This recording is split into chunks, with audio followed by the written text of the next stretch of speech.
Bonjour et bienvenue à tous sur Caro Magic Books. Je vous retrouve aujourd'hui pour faire enfin un point lecture parce que mes lectures vont commencer à s'empiler de plus en plus. Il y a un moment qu'on n'en a pas fait quand même de point lecture.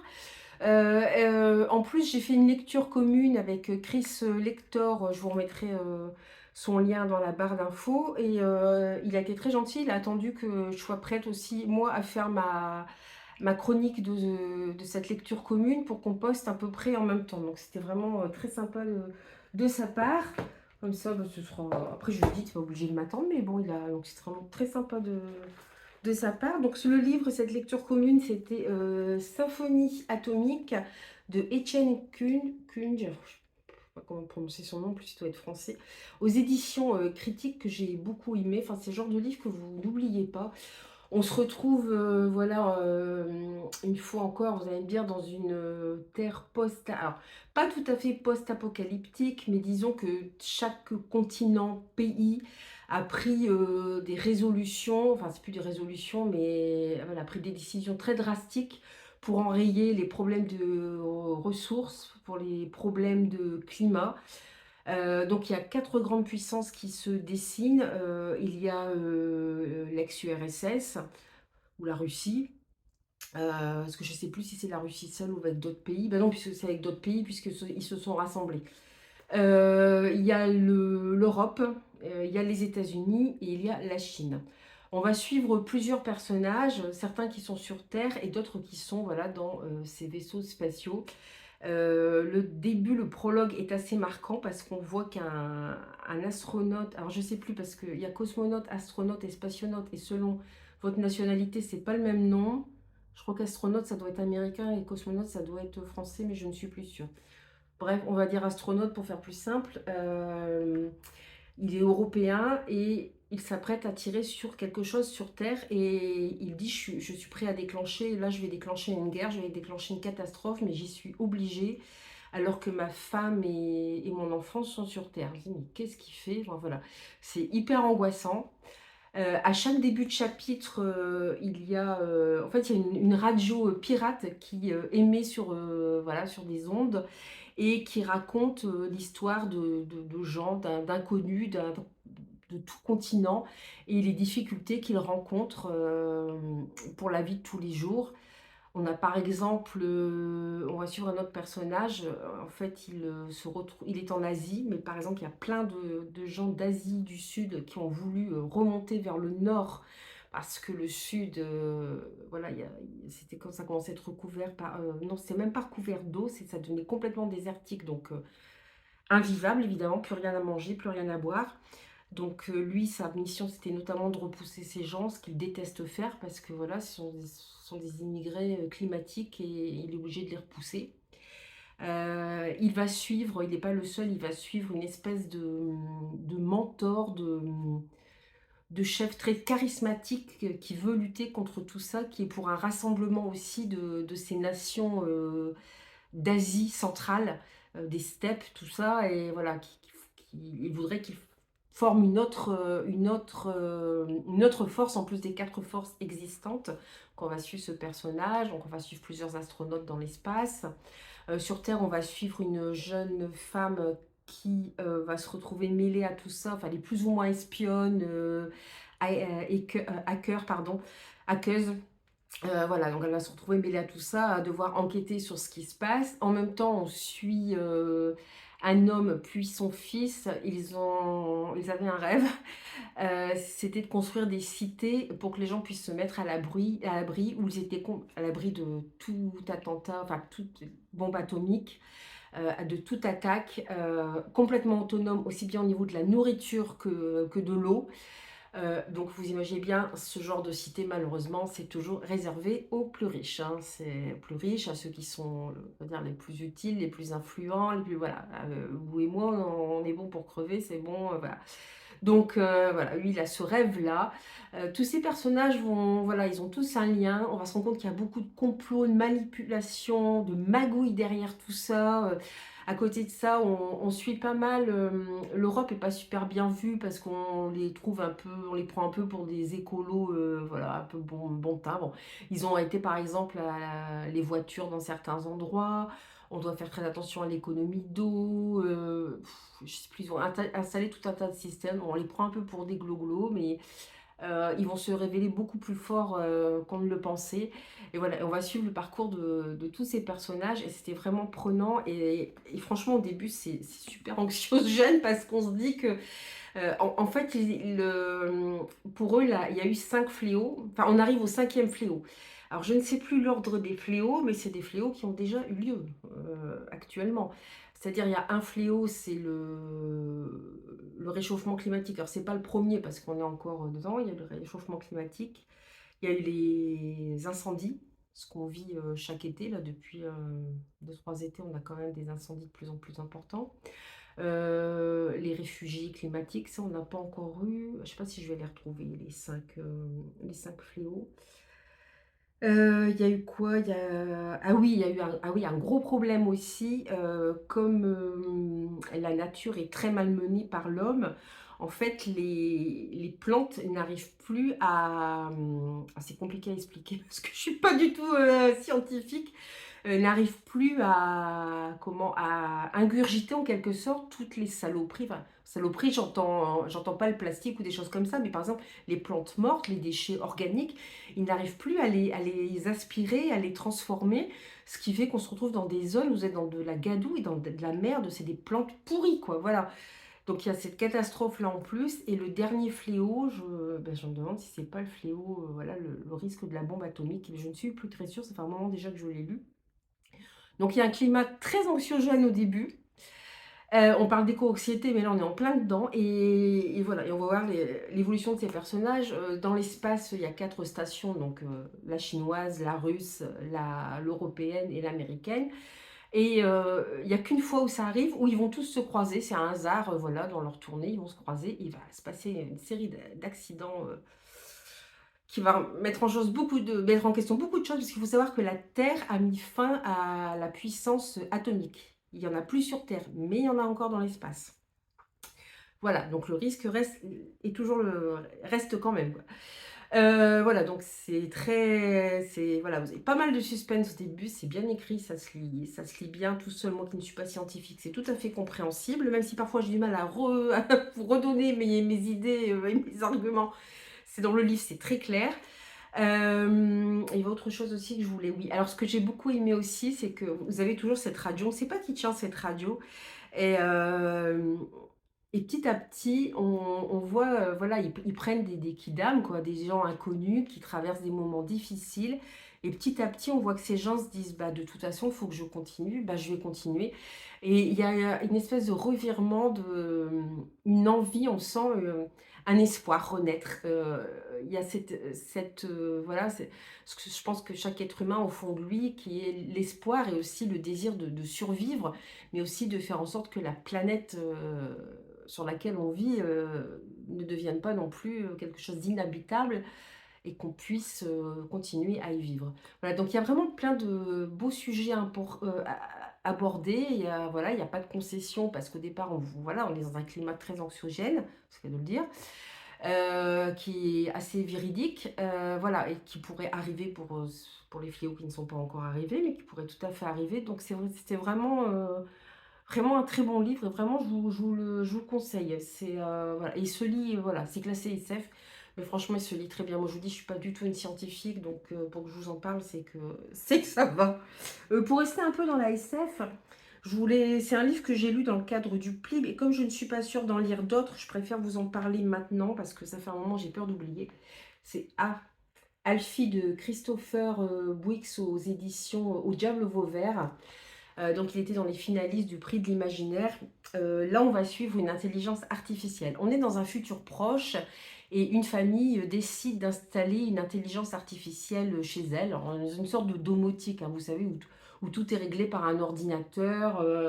Voilà, que ce soit la sécurité, la consommation d'eau. Mais là, je trouve que ça va super loin parce que donc cette IA s'appelle Alfie parce qu'elle est branchée à tout, c'est-à-dire qu'elle est branchée à vos ordinateurs, à vos téléphones, à votre GPS de voiture. C'est horrible. Ils sont obligés, donc il y a le père, la mère, une ado et une petite fille. C'est une petite fille, un petit garçon, ça doit être une petite fille. et on voit que, voilà, s'ils ne demandent pas à être déconnectés, ils n'ont pas un instant de tranquillité. Tout est suivi par l'IA, donc tout peut être retransmis par l'IA. En plus, il y a ce truc, mais qui est vraiment super angoissant. Le père de famille travaille pour une entreprise. À chaque fin de, je ne sais plus si c'est fin de semaine ou fin de mois, un ordinateur lui dit: vous avez travaillé tant de temps, vous avez passé tant de temps sur l'ordinateur, vous avez tant de pourcents vous avez tant de pourcents de, ah, j'ai pas retrouvé mes mots. Euh, Là, ce mois-ci, vous avez tant de pourcents pas de satisfaction, mais de rendement. Voilà, de rendement. On est déjà dans une société où le rendement prime avant tout, mais là c'est carrément calculé par une IA qui renvoie tout à votre patron. Donc si vous avez une baisse de rendement, évidemment, vous vous faites choper. Enfin, c'est horrible. En même temps, il y a énormément d'humour parce que Alfie essaie de comprendre cette famille. Et c'est rigolo parce elle essaie de comprendre l'ado, et l'ado a un langage d'ado, quoi, voilà. Elle parle en verlan, des choses comme ça. Donc, Alfie, elle essaie de trouver le langage, de connaître le langage, elle dit. Et tout compte fait, elle trouve que le langage, ça se rapproche d'une langue morte, je crois, ouais, de l'arméen ou quelque chose comme ça. Obligée de rigoler. Il y a un chat aussi, elle dit, le chat est bizarre, il n'ose pas m'approcher. C'est peut-être la forme la plus intelligente de la maison. Enfin, là, vous avez plein de réflexions comme ça. C'est super drôle. Sauf qu'au bout d'un moment, ça l'est beaucoup moins, puisqu'on voit qu'ils sont vraiment, mais voilà, mais suivis partout, espionnés, stalkés, tout ce que vous voulez. Il n'y a pas un moment de tranquillité. Et bien sûr, à force de fouiller dans la vie de enfin, de fouiller, d'être dans la vie de ces gens, ça va mal se finir, quoi. Ça va mal se passer. Alfie va. Et puis Alfie, c'est une IA quand même, donc elle essaie de réfléchir aussi par elle-même. Mais du coup, le problème, c'est comme tout être humain, quand vous faites des idées, vous échafaudez des scénarios, et elle va faire pareil, c'est-à-dire qu'elle va échafauder des scénarios qui ne sont pas forcément vrais, et voilà, donc ça va être le gros merdier pour la famille. Vraiment, c'était un livre vraiment super bien fait sur les IA, sur le fait que bah, c'est Big Brother Watching You, hein, c'est 1984, mais pas tout à fait comme dans le livre, mais c'est ça, quoi. C'est par le biais des intelligences artificielles, par l'hyper-connectivité, on est suivi partout jusqu'à savoir quel taux de rendement vous avez dans votre travail. Jusqu'à savoir, parce qu'ils ont mis cette IA aussi chez eux pour faire baisser le coût de leur assurance maison, pour avoir une meilleure assurance vie. Ils doivent faire attention aussi à ce qu'ils mangent, au sport qu'ils font, parce que sinon ils vont voir leur mutuelle santé augmenter. Voilà, vous êtes mais fliqués pour tout. Et c'est une société, mais alors là, pour le coup, mais qui est là, super anxiogène aussi. Voilà, donc c'est vraiment, je trouve, un livre, alors, de l'humour, voilà, sur les IA, mais aussi sur la société de demain, et sur ce contexte de on vous espionne et vous n'êtes plus libre de rien. Et c'est horrible. Je coche, je vais cocher les livres que j'ai mis sur YouTube parce qu'après, je n'ai pas m'y retrouver. Alors, quel livre je n'ai pas encore? Ah oui, celui-ci. Il me semblait pourtant vous l'avoir présenté. J'espère que je l'ai fait sur Instagram, ça c'est sûr. Je l'ai reçu en service presse des éditions Pygmalion. C'est le premier tome de Dream Blood, La Lune tueuse de N.K. Jemisin, elle est américaine. Par contre, je l'ai reçu dans un état, les pages se sont complètement décollées. J'ai essayé de les recoller, ça a été pire que tout, donc je l'ai laissé comme ça. J'avoue, j'ai la trilogie des Terres fracturées, la Terre fracturée, je ne sais plus, de cette autrice. Et voilà, j'avais hâte de lire le roman, mais j'avoue que j'étais un petit peu déçue parce que il y a beaucoup de verbiage, mais il y a peu d'action en fait. On est dans un monde d'heroic fantasy. Encore une fois, il y a des complots. Voilà, ça, bon, ça c'est la partie, je dirais, c'est intéressant. Il y a aussi, comment on les appelle? C'est des hommes qui ne se déplacent que la nuit, je ne sais plus quel nom ils portent, mais en fait, ils sont missionnés. Alors, ils sont obligés de rentrer dans une école, ils reçoivent une éducation très stricte. Après, ils sont suivis par un mentor. Et leur rôle, c'est d'assassiner les gens, ni plus ni moins. Alors, ils n'appellent pas ça comme ça, pour eux, ils rendent service à la société. C'est-à-dire que, par exemple, une personne qui est trop vieille, qui est plus trop bonne à grand-chose, bon, des fois, c'est la personne elle-même qui demande à être tuée. Donc, bon, ok, c'est son problème. Mais il y en a, c'est par exemple parce que c'est des contrevenants à la loi, à l'empire, au roi, au gouvernement, voilà, tout ce. Donc voyez, ça peut vite eux sont sûrs de ce qu'ils font, du bien fondé de ce qu'ils font. Vous comprenez qu'on peut vite rentrer dans la manipulation aussi dans ces cas-là, ce qui est le cas dans le roman. Donc on va suivre un de ces chasseurs, tueurs, son nouvel élève et puis, on voit d'ailleurs, comment il emmène les gens, dans le monde d'après. Je transpire, il fait une le temps est en train de changer, mais il fait une chaleur, je pense que ça va craquer, il va y avoir de l'orage. Et du coup, il fait lourd dans la maison. Pour en revenir à la lune tueuse, voilà, les gens vont donc en fait, on voit comment il emmène les gens dans l'autre monde, l'après-monde. Il les accompagne carrément, alors pas avec son corps, ça se fait par l'âme, par le lien, tout ça et ça se passe plus ou moins bien, ça peut être très traumatisant. Dans le même temps, on va suivre une jeune femme qui est en fait une espionne qui voilà, qui parce qu'il y a plusieurs empires et il se demande si, alors je sais pas si le nom de l'empire va être, ouais, c'est ça, c'est la cité-État de Gujark. Je suis désolée pour la prononciation.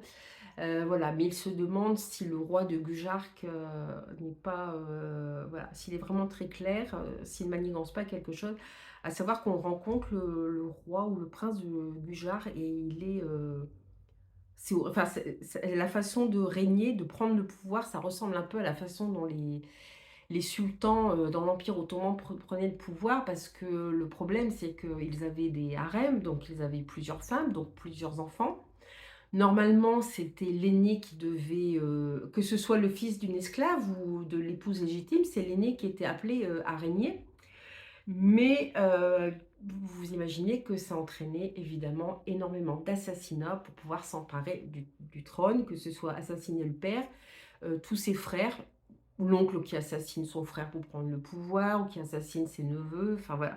J'avais commencé à regarder une série, qui était en VO sur YouTube, mais qui était, sous-titrée en anglais. Bon, je suis pas super bonne en anglais, mais je comprenais, qui s'appelait Magnificent Century, où on parle justement de, c'est pas vrai, ça m'énerve, c'est trop de mémoire, d'un sultan, le sultan le plus connu de l'Empire ottoman.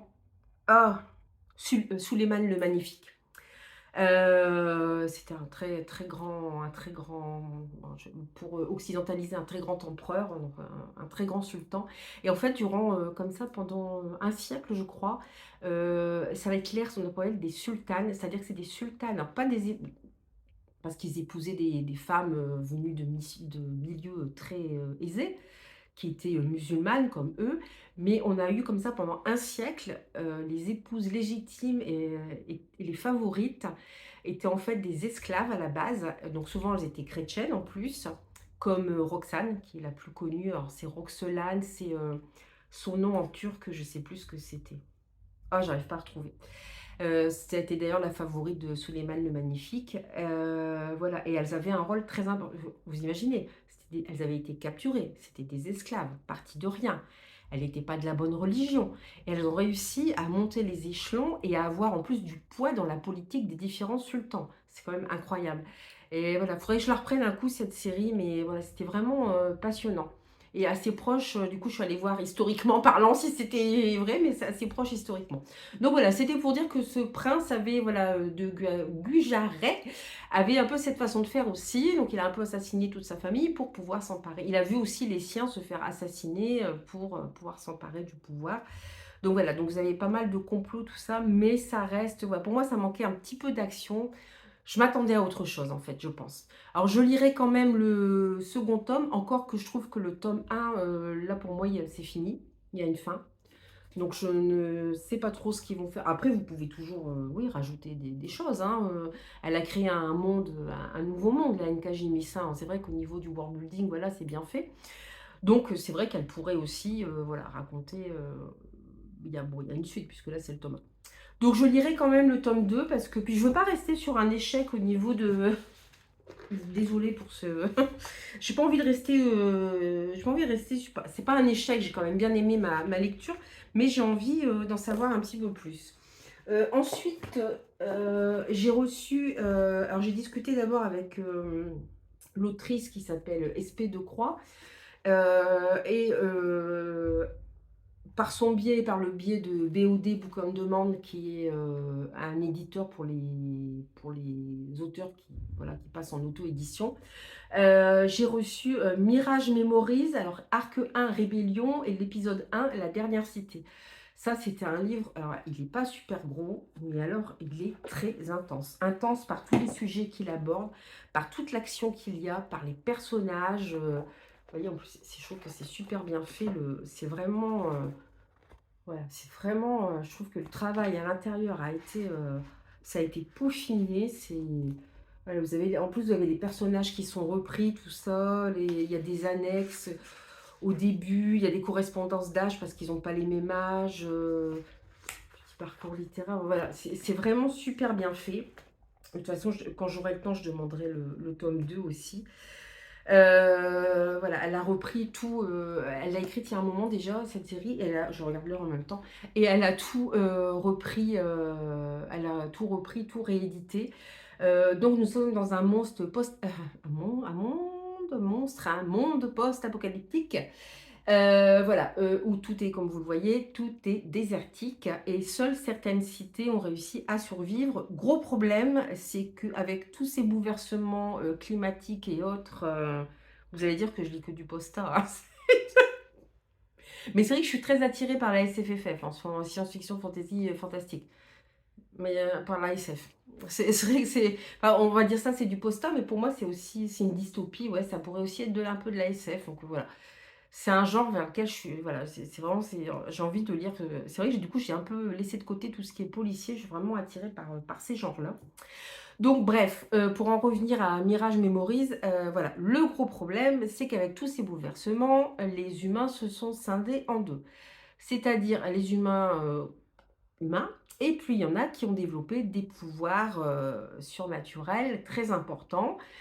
Et ils se sont dit, bah, attends, on est plus fort que les humains lambda, là, c'est de la merde, ceux-là. Donc, on va prendre le pouvoir sur eux, on va tout leur piquer, on va les tuer, de toute façon, on s'en fiche d'eux. Voilà, donc non seulement la planète est détruite, mais en plus, ils ont trouvé le moyen de se détruire entre eux. Donc, on se retrouve avec... Et il existe une cité, voilà, voilà cette cité Mirage, où vivent des humains, où ils ont réussi à défendre, à mettre tout en place un bouclier pour défendre leur cité contre, je ne sais plus s'ils ont un nom, bah, c'est les télépathes tout simplement. C'est les télépathes, voilà. Pour être à l'abri des télépathes.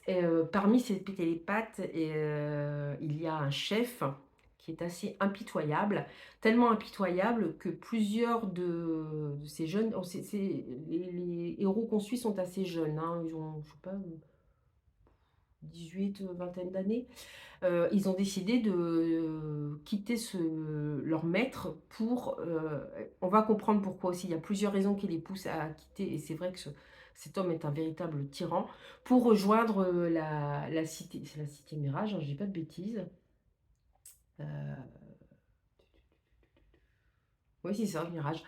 Rejoindre cette cité pour y trouver refuge et pour les aider contre les autres télépathes et contre le grand méchant.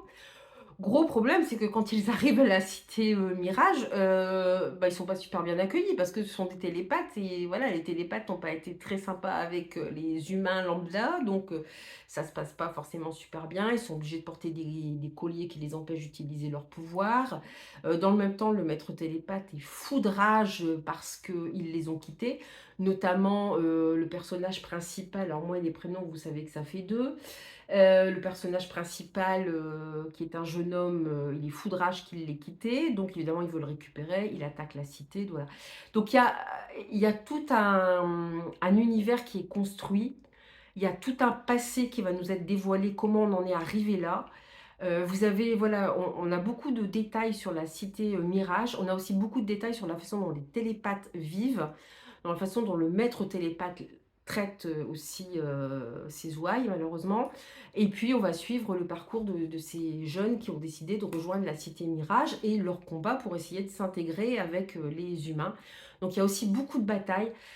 Voilà, le livre, c'est vrai qu'il n'est pas long, mais moi, j'ai vraiment l'impression d'une lecture vraiment très intense. C'est-à-dire qu'il se passe beaucoup de choses. Il y a vraiment un monde à part qui est recréé avec ses propres règles, son passé, son histoire, voilà, il y a beaucoup de retours, enfin, pas de flashback, mais des références au passé des personnages, à des gens qu'ils ont perdus. Voilà, il y a des scènes de bataille assez intenses, on a l'impression d'y être parce qu'il faut savoir, alors ça m'a fait penser à Dune, parce qu'il y a des gros vers qui se baladent dans le sable. Voilà. Alors sauf qu'eux ne produisent pas la fameuse, épice, mais par contre, ils sont tout aussi dangereux et ces vers d'ailleurs sont ont je ne vais peut-être pas vous le dire quand même, mais voilà, ils ont une certaine particularité, on va dire, qu'on apprend à la fin aussi et qui, je pense qu'on les retrouvera dans les prochains volumes. Donc voilà, une lecture très intense, je trouve, voilà, qui demande de l'attention, qui demande qu'on s'immerge complètement dedans, mais en même temps, elle est très immersive comme lecture. C'est ça que j'ai beaucoup aimé aussi. C'est voilà, on s'est vraiment plongé dedans et on a du mal à retirer, à se dire, à reprendre sa vie pépère alors que, enfin pépère, à reprendre sa vie de tous les jours alors que on vient d'assister à des combats, quoi. Voilà, c'est vraiment une lecture très immersive, bien faite, un bon post-apo, voilà, enfin, franchement celui-ci, si vous avez l'occasion ou si vous voulez contacter, chez l'autrice, chercher, je sais pas si elle cherche encore des chroniqueurs, mais allez-y, je vous le conseille. Alors, j'ai voilà, j'ai perdu la page de mon carnet et là je vais être complètement perdue. Ah oui, alors celui-ci, et je crois que le problème, c'est que j'ai eu un petit moment, je me suis dit: «Oh là, je vais vers le passage à vide là». Le problème, c'est que j'ai lu beaucoup de, voilà, de lectures comme ça, assez exigeantes, avec des world building assez importants et un peu anxiogènes, comme je vous l'ai dit et du coup, au bout d'un moment, je crois que mon cerveau, j'avais besoin de lectures plus simples et j'ai inintelligemment, je suis lancée sur Les Maîtres enlumineurs de Robert Jackson Bennett aux éditions Alma Imaginaire, qui en termes de lecture exigeante se pose là. Donc je pense que je suis un peu passée à côté. On est voilà dans une, c'est pareil, dans un monde d'heroic fantasy. En fait, les maîtres enlumineurs, ce sont des gens qui ont le pouvoir de contrôler les objets. Par exemple, s'ils disent à une porte: «Non, t'es pas une porte, en fait, t'es un pont», pour la porte, elle est un pont et elle va se enfin voilà, elle va se comporter comme un pont. Si vous dites à la serrure, «Tu ne peux t'ouvrir qu'entre 8 heures et 9 heures du matin», tu peux pas entre-temps, elle s'ouvrira pas autrement. Voilà, ils ont un contrôle sur les objets. Alors là, je vous parle d'exemples tout bêtes de portes, mais ça peut aller très loin et vous vous rendez compte, du contrôle que peuvent avoir des gens sur un royaume quand ils contrôlent des objets. C'est horrible. Donc on va suivre, un maître enlumineur, voilà, quelqu'un qui contrôle les objets, qui fait partie de l'élite, parce qu'ils sont plusieurs clans qui vivent dans des cités, merveilleuses et magnifiques. Et pendant ce temps, le petit peuple, encore une fois, vit dans le brin-brin, voilà. Et on va suivre, alors c'est Sansia, qui est une jeune voleuse qui, elle, vit vraiment, bah, voilà, dans les cloaques, hein, c'est cloaques, pardon, c'est peut-être mieux comme ça. Donc elle vole pour essayer de mettre de l'argent de côté, pour se sortir de là. Et elle connaît elle-même des maîtres enlumineurs qui ont été reniés par la profession parce qu'ils ont fait des choses de travers, parce qu'ils n'ont pas plu au chef de clan, parce qu'ils ont décidé de garder leur liberté. Donc elle en côtoie quelques-uns. Et elle participe à un vol en volant ce coffret qui contient une clé. Elle ne s'attendait pas à ce qui allait lui arriver. C'est une série d'emmerdements pas possibles, mais voilà. Alors c'est voilà, je me souviens quand même de ma lecture, alors que je l'ai lu il y a longtemps, donc c'est quand même une lecture marquante, mais encore une fois, une lecture exigeante. Voilà. Donc il y a le volume 3 vient de sortir il y a pas très longtemps, j'ai le 2, mais je crois qu'en ce moment, j'ai besoin de choses peut-être un peu plus légères. Quand je dis ça, mais il faudrait que je regarde ce que je lis exactement, mais enfin bref, c'est pas grave. Mais voilà, donc le vocabulaire, la façon dont fonctionnent les objets avec les maîtres enlumineurs, voilà, tout ça, c'est assez complexe quand même à intégrer. C'est pas Sansa, c'est Sansia, pas la Sansa Stark, c'est Sansia. Elle a aussi un don très particulier, mais c'est pareil, voilà, c'est pas, bah, par exemple, je fais de la télékinésie ou je lis dans les esprits. C'est des choses beaucoup plus complexes à expliquer, à comprendre et qu'on comprend au fur et à mesure aussi de notre lecture. et toutes les implications que ça va avoir. Donc elle va rencontrer, voilà, donc elle est amie avec des maîtres du mineur. Elle va se retrouver avec le fils d'une chef de clan, qui est là pour faire régner l'ordre. Donc évidemment, c'est une voleuse, ça se passe pas super bien. La clé qu'elle va trouver, attise de nombreuses convoitises, on va comprendre pourquoi aussi. Voilà, il y a beaucoup d'aventures, et vraiment un monde à part, et c'est vrai que c'est cette idée de, voilà, de manipulation des objets à ce point-là, et la façon dont ils le font, parce qu'ils expliquent comment ils le font. Alors évidemment, ça paraît logique, mais c'est incroyable. Il faut un temps phénoménal, parce que il suffit pas de prendre un objet et de dire tu fais ça. Il faut lui faire bien comprendre pourquoi il est comme ça. Et enfin, voilà, ça prend un temps infini. C'est super bien expliqué dans le livre, mais encore une fois, voilà, il faut s'accrocher à un minimum pour pouvoir bien comprendre. Donc une lecture, très bonne lecture. C'est pareil, je lirai le tome 2. Mais encore une fois, voilà, accrochez-vous, lecture exigeante, à lire peut-être à tête reposée. Je pense que je vais vous faire mon petit dernier, là, bien sûr, nous eûmes j'ai corné le livre, quelle andouille. Bien sûr, nous eûmes des orages, alors c'est de Anthony Citruc, c'est chez Popcards Factory. Alors, vous voyez le corps d'une femme avec sa tête à côté. Ça m'a fait penser, moi, ça m'a fait penser au Dahlia Noir, où on retrouve, qui a été écrit par James Ellroy, mais qui est aussi une histoire vraie. On a retrouvé une jeune femme découpée en morceaux. Il n'y avait pas que la tête, hein, qui était à côté, il y avait plusieurs morceaux. Ça m'avait pensé à ça. En fait, on va suivre un homme. Alors, est-ce que j'ai retrouvé son prénom? Alors, il va pas être noté. Ah, puis je les ai lus il y a un petit moment, donc évidemment. Ah, mais je crois qu'on ne sait pas. Non, on ne sait pas le prénom de ce personnage. Il a un surnom, c'est ça, mais on ne sait pas son prénom. Voilà, la petite astuce. En fait, il est marié avec Anna. Anna, qui est une très belle femme, la quarantaine, très belle femme. Elle a eu un fils d'un premier mariage. Là, c'est son troisième mariage, je crois. Et il la retrouve, il est sujet à des pertes de mémoire. On va comprendre après pourquoi. Enfin, je pense que c'est la raison pour laquelle, même si c'est pas dit clairement, mais voilà. Elle est sujette il est sujet, pardon, à des trous de mémoire. Il la retrouve étranglée et il se souvient pas. Et alors, toute la question le long du livre, c'est est-ce que c'est lui qui l'a tuée ou pas?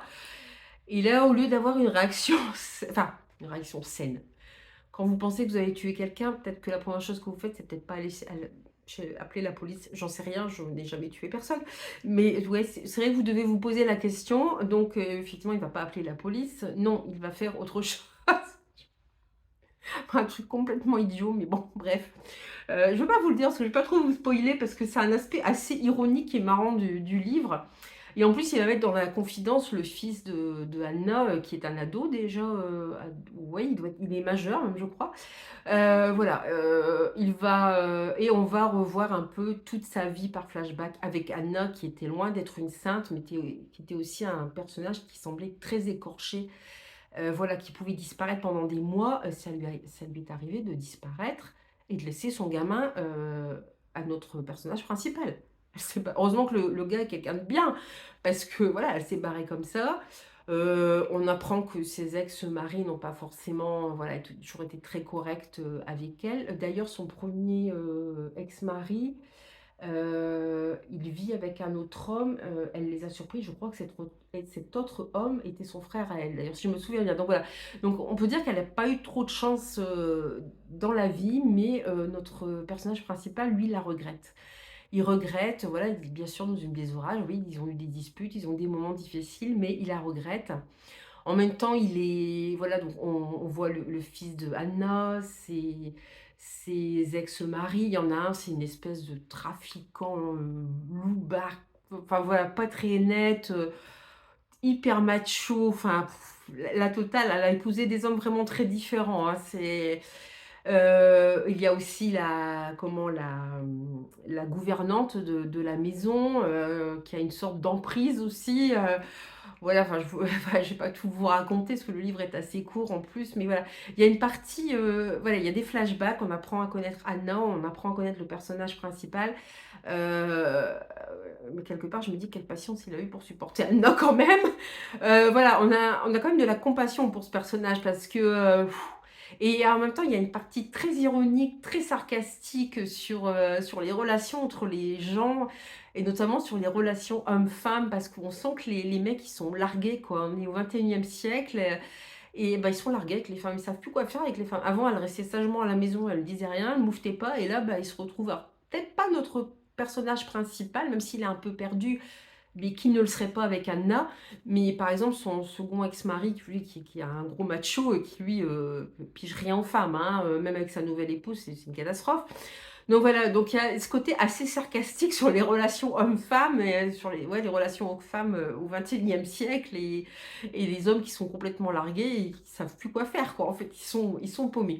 Donc voilà, alors c'est à la fois voilà, une histoire, on dirait, tranche de vie, du suspense, puisqu'on se demande qui a tué Anna, surtout il y aura d'autres crimes aussi, d'autres meurtres, et voilà, une partie très ironique sur la société actuelle. Voilà.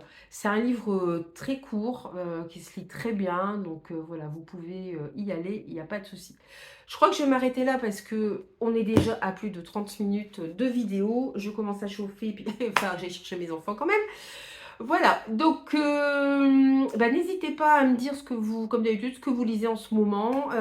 Bon, moi j'ai fait, vous avez vu, j'ai fait 2 challenges, le Pumpkin Autumn Challenge qui est sur YouTube et Varions nos lectures qui est sur Bookstagram.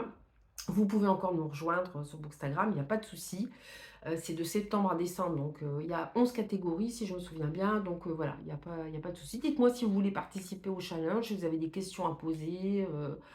Voilà, si vous voulez en savoir un petit peu plus. Si vous avez lu certains de ces livres, si vous avez aimé ou pas. Est-ce que vous avez lu N.K. Jemisin et est-ce que vous avez lu d'autres de ces livres? J'aimerais bien savoir si vous en avez lu d'autres. Ou même La Nuit tueuse, si vous l'avez lu, si vous avez aimé. J'aimerais bien avoir votre avis parce que c'est vrai que moi je m'attendais à autre chose. Et voilà, je pense que je lirai d'autres livres de cette autrice pour me faire une autre idée. En plus, j'ai la trilogie des Terres fracturées. Donc il va falloir que je le lise quand même. Donc voilà, donc encore merci si vous êtes resté jusqu'au bout ou sinon même d'avoir suivi le début de la vidéo parce que je papote beaucoup.